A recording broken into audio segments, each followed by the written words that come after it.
वालेकुम जी। आज मैं आपके साथ साबूदाने की खीर की रेसिपी शेयर करूंगी। बहुत डिफरेंट तरीके से बनाऊंगी और बहुत ही टेस्टी बनेगी और आप इसको बार बार बना के इंजॉय करेंगे। तो चलिए इसे बनाना स्टार्ट करते हैं। यहाँ पे देखें जी, साबूदाने को भिगो के रखे हुए मुझे 1 घंटा हो गया है और ये अच्छी तरह फूल गया। अब इसका मैं पानी ड्रेन करती हूँ तो फिर मैं आगे आपको दिखाती हूँ। यहाँ पे मैं ले लूँगी एक पैन और उसके अंदर 1 टेबल स्पून भर के मैं देसी घी का डाल दूँगी। हल्का सा ये मेल्ट होता है तो फिर मैं आपको दिखाती हूँ।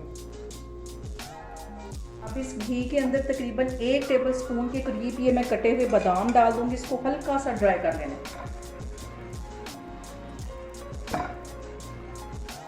बादाम को बस 1 मिनट के लिए इसमें घी में अच्छी तरह फ्राई कर लेना। इससे इसका जो फ्लेवर है बहुत मज़े का आएगा। पानी मैंने साबूदाने के अंदर से सारा ड्रेन कर दिया था। अब ये इसमें मैं डाल दूंगी और इसको सिर्फ 2 मिनट के लिए घी में अच्छी तरह फ्राई कर लूँगी। बहुत मज़े की ये साबूदाने की खीर बनेगी। 2 मिनट के लिए इसे देसी घी में अच्छी तरह मैं फ्राई कर लूँगी।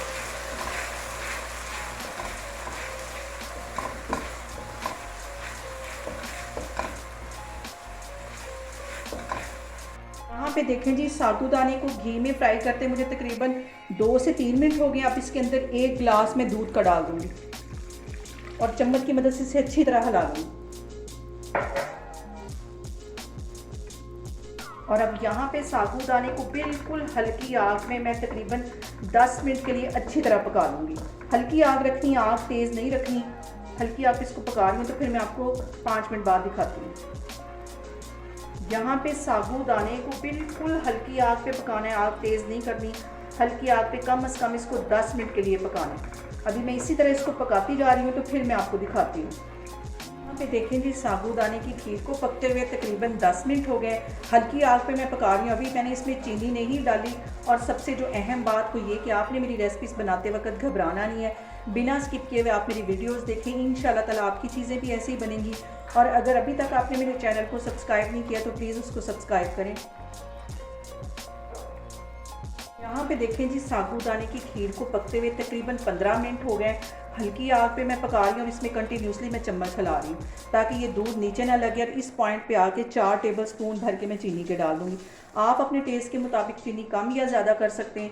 और चीनी डालने के बाद चीनी भी पानी छोड़ती है। इसको मज़ीद मैं 5 मिनट के लिए इसी तरह हल्की आग पे पकाती जा रही हूँ तो फिर मैं आपको दिखाती हूँ। यहाँ पे देखें जी, साबूदाने की खीर को पकते हुए 20 मिनट हो गए और इसमें मैं कंटिन्यूसली चम्मच हिलाती जा रही थी। काफ़ी हद तक ये गाढ़ी हो गया और ठंडी होने के बाद ये मज़ीद गाढ़ी हो जाएगी। यहाँ पे मैं चूल्हा बंद करती हूँ तो आपको डिश आउट करके दिखाती हूँ।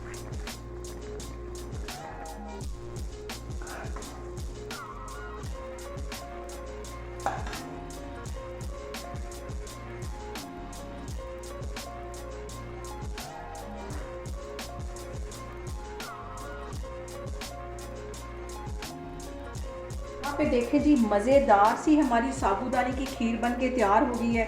बहुत टेस्टी बनती है। आप लोग भी इसको लाजमी ट्राई करें और मुझे कमेंट्स में बताएं कि आपको मेरी रेसिपीज़ कैसी लग रही हैं। और मेरी वीडियोस को ज़्यादा से ज़्यादा शेयर करें और मुझे सब्सक्राइब करें। और अपना बहुत सारा ख्याल रखें। इंशाल्लाह ताला मैं एक और वीडियो के साथ आपके सामने आऊँगी। अल्लाह हाफिज़।